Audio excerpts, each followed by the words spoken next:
ఈ కోవిడ్ పరిస్థితి మీద అధికారులందరితో కూడా సమీక్షా సమావేశం నిర్వహించి కావాల్సిన ప్రొక్యూర్మెంట్ ప్రాసెసెస్ అంతా కూడా స్ట్రీమ్లైన్ చేయాలి, త్వరగా ప్రొక్యూర్మెంట్ అంతా కూడా పూర్తి చేయాలి అనేది ఒకవైపు ఆదేశాలు ఇస్తూ, ఇంకొక వైపు ఇప్పుడు ఈ పెరుగుతున్నటువంటి కేసులు దృష్టిలో పెట్టుకొని ముఖ్యంగా మన రాష్ట్ర వ్యాప్తంగా అంటే దీన్ని కొంతమంది ఒక లాక్డౌన్ లాగా భావిస్తున్నారు. ఇప్పటికే మీడియాలో కొంత సోషల్ మీడియాలో రిలీజ్ వచ్చినాయి. లాక్డౌన్ కాకుండా మనం కొన్ని రిస్ట్రిక్షన్స్, 2 రకాల రిస్ట్రిక్షన్స్ దానికి కావాల్సినటువంటి నిర్ణయాలు తీసుకున్నారు. ఎటువంటి రిస్ట్రిక్షన్స్ అంటే ఓవరాల్ పిక్చర్ ఇప్పుడు నేను మీకు తెలియజేస్తాను. ఇంకా డీటెయిల్డ్ గైడ్ లైన్స్, ఏ సెక్టర్ ఏ విధంగా ఇంపాక్ట్ అవుతుంది, ఏ సెక్టర్ ఎగ్జామ్టెడ్ కేటగిరీలో ఉంటుంది, దానికి కావాల్సినటువంటి ఆదేశాలు రేపు ఇవ్వడం జరుగుతుంది. ఎందుకంటే ఇంకా డిస్కషన్స్ జరుగుతూ ఉన్నాయి, ఎవరికి ఏమి ఇబ్బంది లేకుండా ఏ విధంగా దాన్ని ఇంప్లిమెంట్ చేయాలి. అదే ముఖ్యంగా ఈ రిస్ట్రిక్షన్స్ అయితే ఉన్నాయో అవి 2 కేటగిరీస్ ఏ విధంగా ఉన్నాయంటే, ఉదయం 6 గంటల నుంచి మధ్యాహ్నం 12 గంటల వరకు ఎటువంటి రిస్ట్రిక్షన్ ఉండదు. లైఫ్ యాజ్ యూజువల్ ఉంటుంది. ఏ విధంగా అయితే ఇప్పుడు ఉండే పరిస్థితి ఆ విధంగా ఉంటుంది, ఎకనామిక్ యాక్టివిటీస్ సహా. కానీ దాంట్లో ఒకటే రిస్ట్రిక్షన్ ఉంటుంది. ఈ ఉదయం 6 నుంచి మధ్యాహ్నం 12 గంటల వరకు రిస్ట్రిక్షన్ ఏంటంటే రెగ్యులర్ యాక్టివిటీస్ ఏదైనా చేసుకోవచ్చు. ఓన్లీ థింగ్ ఈజ్ సెక్షన్ 144 అమల్లో ఉంటుంది అన్ని జిల్లాల్లో. అంటే ఐదుగురు కంటే ఎక్కువ మంది గ్రూప్గా ఉండొద్దు అంతే. సపోజింగ్ ఒక షాప్కి వెళ్ళారనుకోండి, క్యూలో ఎవరికి వాళ్ళు డిస్టెన్స్ పాటించి ఐటమ్స్ కొనుక్కోవడానికి నిలబడ్డారనుకోండి, అది వేరే విషయం. గ్రూపుగా ఉండొద్దు. ఆ ఉద్దేశంతో సెక్షన్ 144 ఆ సమయంలో అమల్లో ఉంటుంది.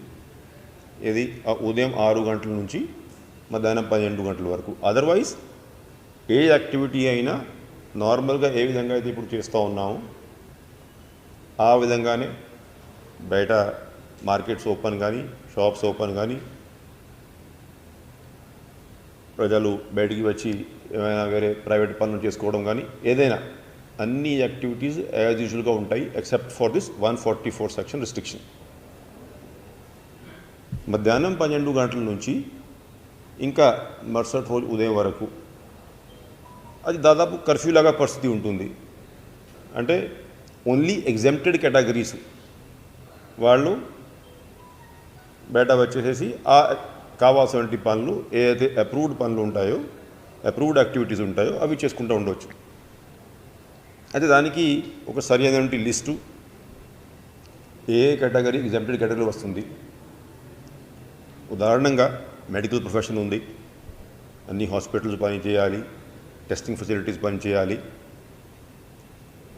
అదేవిధంగా మీడియా, ఎలక్ట్రానిక్ అయినా ప్రింట్ అయినా వాళ్ళు దాని పని చేసుకోవాలి. కేబుల్ టీవీ ఆపరేషన్స్ ఇవన్నీ జరగాలి. ఈ గ్రామాల్లో అంతకుముందు కూడా గవర్నమెంట్ ఆఫ్ ఇండియా లాక్డౌన్ పెట్టేటప్పుడు ఇటువంటి రిలాక్స్డ్ కేటగిరీస్ ఏదైతే ఉంటాయో, అగ్రికల్చర్ ఆపరేషన్స్ లేకపోతే ప్రొక్యూర్మెంట్ ఆపరేషన్స్ ఇవన్నీ జరుగుతూ ఉండాలి. సో అవి ఎగ్జామ్టెడ్ కేటగిరీ కింద ఉన్నటువంటి ఐటమ్స్ స్పష్టంగా మనం తెలియచేసి దానికి మళ్ళీ విధి విధానాలు, అంటే వాటికి పాస్ సిస్టమ్ ఏ విధంగా ఉంటుంది, ఎవరైనా ట్రైన్లో దిగారనుకోండి, స్టేషన్ నుంచి ఇంటికి వెళ్ళేటువంటి ప్రొవిజన్ ఏ విధంగా ఉంటుంది, అవన్నీ విధి విధానాలు ఇవాళ రేపు ఉదయం ఫైనలైజ్ చేసుకొని ప్రజలందరికీ తెలియజేసి, ఈ ఏదైతే ఈ 2 రకాలు రిస్ట్రిక్షన్ సిస్టమ్, అంటే ఉదయం 6 నుంచి మధ్యాహ్నం 12 గంటల వరకు ఒక సిస్టమ్ సెక్షన్ 144, మధ్యాహ్నం నుంచి ఉదయం వరకు కర్ఫ్యూ లాంటి పరిస్థితి విత్ ఎగ్జామ్టెడ్ కేటగిరీసు, ఇవి 2 ఎల్లుండి నుంచి అమల్లోకి వస్తాయి. అంటే ఇవాళ కానీ రేపు కానీ ఉన్నటువంటి పరిస్థితి కొనసాగుతుంది.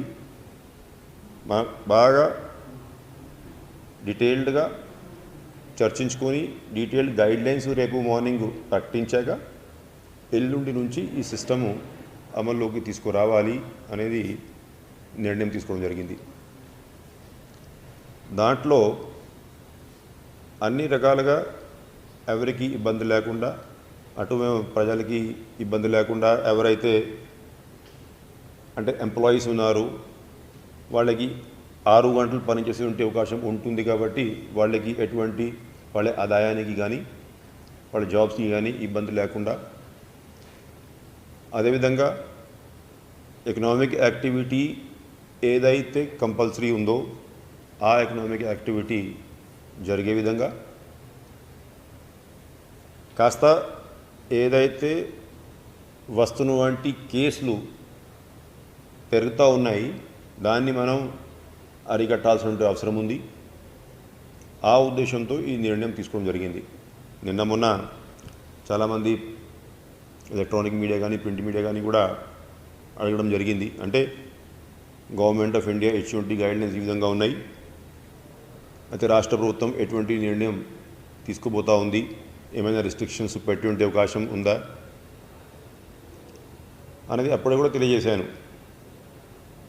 ప్రతి 2 రోజులకి ఒకసారి సీఎం గారు సమీక్షిస్తూ ఉన్నారు. పరిస్థితిని బట్టి డెఫినెట్గా కావాల్సిన నిర్ణయాలు తీసుకోవడం జరుగుతుంది. గత 2 రోజుల నుంచి కేసులు ఎక్కువ పెరిగాయి. హాస్పిటల్స్లో బెడ్స్ అవైలబిలిటీ తగ్గింది. కొన్ని జిల్లాల్లో ఐసీయూ బెడ్స్ లేకపోతే ఆక్సిజన్ బెడ్స్ పూర్తిగా ఆక్యుపై అయినాయి. ఇంకా కొన్ని జిల్లాలో కొంత అవైలబిలిటీ ఉన్నా కూడా ఇప్పుడు సరి అయిన సమయము. ఈ సమయంలో కొంత మనం రిస్ట్రిక్షన్స్ విధిస్తే పరిస్థితిని మనం అదుపులో తీసుకువచ్చేటువంటి అవకాశం ఉంటుంది, కంట్రోల్ చేసేటువంటి పరిస్థితి ఏర్పడుతుంది. కాబట్టి ఈ నిర్ణయం మనం తీసుకోవడం జరిగింది. దానికి నేను రేపు మార్నింగ్ మధ్యాహ్నం వరకు ఈ డీటెయిల్డ్ గైడ్లైన్స్ అంతా కూడా ఆర్డర్స్ జారీ చేసేసి మళ్ళీ రేపు సాయంత్రం మనం కలిసేటప్పుడు దీనికి కరెక్ట్గా విధి విధానాలు కేటగిరీ వారీగా మీకు తెలియజేస్తాను.